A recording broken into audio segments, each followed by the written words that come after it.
and we engage in this whole area of healing, we immediately are brought up against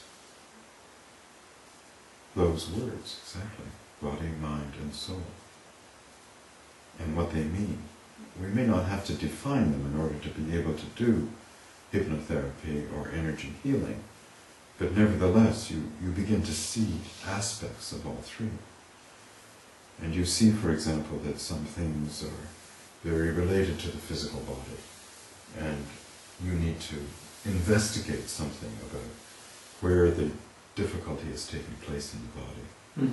And the body can be used as to speak as if various parts of the body were speaking, in parts therapy, for example.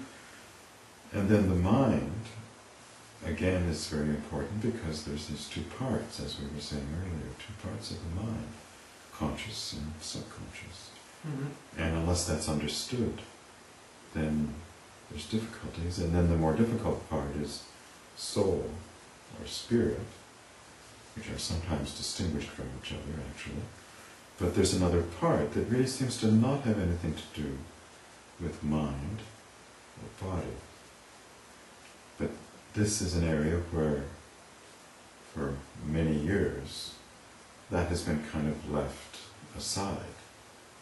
And certainly in conventional allopathic medicine, doctors are treating the physical body. And only very recently has it happened that medicine is beginning to recognize that the mind has an effect on the body and needs to be taken into account, cannot be not taken into account. So this is wonderful that this trend is now beginning, but it's much less advanced with the question of where does the soul come into all of this? Because we live in a society where these realms are kind of sealed off from each other. You have a doctor for the body, you have a psychologist for the mind, and you have a priest for the spirit or soul. But in antiquity, this was not the case. And if you read, for example, the Greek authors like Hippocrates, or however you pronounce his name, you'll see that it was very integrated. All of these were part of the healing process.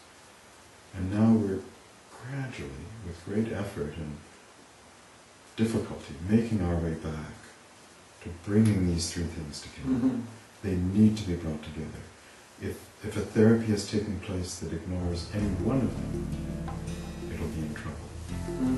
So it will not really be successful.